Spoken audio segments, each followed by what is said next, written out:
I like to say that football is one of the few industries where the lifetime value of a customer or a fan, it's all his life, because it's the only industry where no matter how bad you treat your customers or your team can be losing, that can be considered treating your customer very bad, because as a fan you want to see the team winning. So you can be consistently treating your fan very, very bad, and they will still support you. It's amazing. It's Yeah. one of the most powerful things in sports. That's what I love about football, to be honest. And of course, it uh, depends a little bit like who you support, if it's a big club or small club. But still, like, I mean, even if you support Manchester United, I mean, you had the glory years, and now a few like very bad years, but people still show up, and it's still, I think, top 3, 4 clubs of the world in terms of everything, commercial, but also attention. And I think, as you say, it's very, it keeps us moving.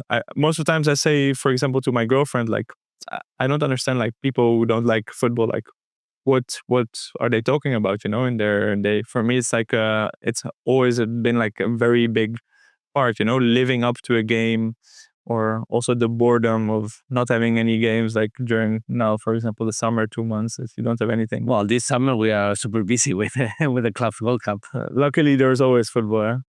Yeah, I have a personal story that recently happened. My stepfather, he's a fan of Brescia Calcio. Oh wow, The team that with it was a big team, and it was a big team in the 90s. in the 90s with players like Ubner or Roberto Baggio. Guardiola played there. Another club has disappeared Completely is completely. yeah. Like it went background. They were they have a sanction. They were able to maintain in Serie B, but they got sanctioned for something irregularly, and then they got a penalization of, I don't know, 4 points, and then they got relegated to Serie C, and the team has disappeared now. But you still ask him, "What's your team?" And he says Brescia Calcio. But Brescia Calcio today doesn't exist. Now they're looking for a solution. They're going to refund the team. But imagine, like, you are a customer of a company, and they tell you, okay, well, you're a customer of this company, but the company has bankrupt, doesn't exist anymore, and you still identify yourself as the customer of that company. It's amazing. That's the beauty of football. It's the beauty of football, as you say. And because you mentioned that you became the face of FC Barcelona, and I saw that live in one. I remember one US tour that I went with FC Barcelona, and I was going with the FC Barcelona staff behind the bus of the team. We get off the team get off the bus. We get off our bands, and suddenly you see people calling you to have have photos. How was that? That process from a personal perspective, that you became suddenly a public FC Barcelona face. It's funny. It's funny you mention this, because it's something that's it's something super awkward, to be honest, because it's awkward from any position, because you just mentioned it now. I didn't know you knew this.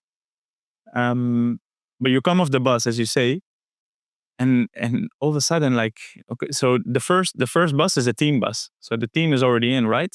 And then we get off the bus because we are just behind it, and they were just shouting for Messi and for Suarez and Rakitic and Jordi Alba, whatever. And then we get off, and all of a sudden, this is the first time I ever experienced this, and they start calling Aviv, Aviv, and I was like, what? What is happening here? And from one perspective, you feel like kind of embarrassed, I would say, because like some of your colleagues who are not like known faces, they look at you like, why are they calling him? Like, why is this happening? Also, if you know the cultural differences, also in Catalonia, it's very much like, stay under the radar, Low profile. You cannot be above the average. So, okay, what's happening here? But on the other hand, I mean, it feels amazing, because it feels as you kind of get recognition as well for the work that you do. but also that people feel identified with the content that you're making for them, and they grow to like you. Some of the times, like also in the stadiums, like you do get recognized or whatever. But to go to United States and you're in the entrance of the hotel and people call you, hey, come, take pictures. And it was fantastic. No, I mean, for me, I was amazed, because we had players, first team players that maybe they came from the young team for the first time with the first team. And for the US audience, they don't really knew them because they are not close, and they knew you. So sometimes it's like, okay, I have this top player in the world who's probably one of the top 100 players in the world, and no one is giving, no one is paying attention to him. But on the other side, I have this guy, this content creator that is capturing all the attention. And I think that was still surreal.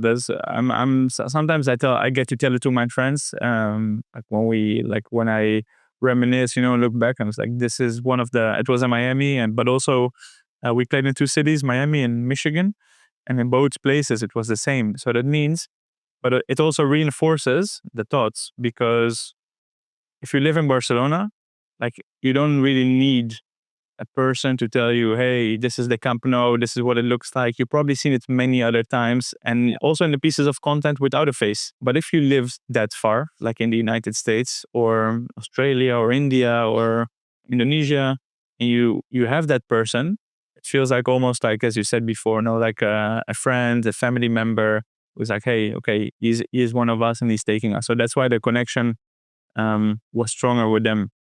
Sometimes I walked here on the streets, these very streets, and I would get like people coming up to me like, hey, I like your content, but why don't you speak Catalan? You have to speak Catalan, or maybe skip the I like the content, like, hey, speak Catalan in the stories, blah, blah, blah. And I'm like, hey, first of all, I'm just executing orders, They brought me to speak English, so I speak English. But then second of all, once we went into the statistics and demographics on Instagram and looked at, okay, where are people from, like 100 million people. 2% is from Spain. 2%, only 2%. The rest from, US, Brazil, Indonesia, India, Global audience. Global audience. So, okay, it's fine that you think, and you're also right to think that we're a local club, we have to speak the language, but also the fan base that you're addressing is way bigger. This is, I think, a challenge, especially for Real Madrid and Barca, because it's one of the few clubs that are still owned by the club, and they are so connected to the territory. And if you think about it, the governance and the decisions of the club, it's taken by the people, by the local people. But that has an effect worldwide. So in the previous episode, we were talking with Alejandro Arenas, who you know. He used to be the head of social media for Real Madrid. And he was talking a little bit about the same challenge, how the communication team was so focused on what the local press was saying in terms of the things, the news of the club. And on the other side, the challenge that you need to talk to a global audience, and trying to find that balance, it's super difficult. And with Barca, and on top of that, you have the language, which you need to address as well, because your local fan base at the end of the day is the one making the decision, because every time the president wants to do something, he has to go to the General Assembly and ask for the votes, and not having an owner can be a challenge sometimes. On the one side, it's very romantic, and fans own the club, and that give you certainty, because I always say that an investor that comes into a club doesn't really own the club, because the club belongs to the fans and the city. And without that connection, your business, you're gonna fail in your investment. But on the other side, for the case of Real Madrid and FC Barcelona, so sometimes it poses some challenges, given that global scale that this brand have. Yeah, definitely. And here, as you said, it's a very local club. You have the Catalan nuances, which you need to get everyone on board, especially with the presidents. My period, for example, I was during the two presidents, bigger part during the former president Bartomeu. He had a more, like, let's say, a global approach in the communication. And then Laporta came, and he's known for having a strong Catalan like approach. So sometimes you see now posts only in Catalan. Or I think they have currently 3 presenters. And you have one presenter, and when he's presenting, he's doing it in Catalan. So they kind of pick, like when to go with what language. But it is fascinating. It's a fascinating club because it's a global monster. But the local roots are a big part of the identity of the Yeah, and sometimes in a lot of things, it's managed like a family business. No? Yeah. So you have this global company with some dynamics of a family business, which is fascinating.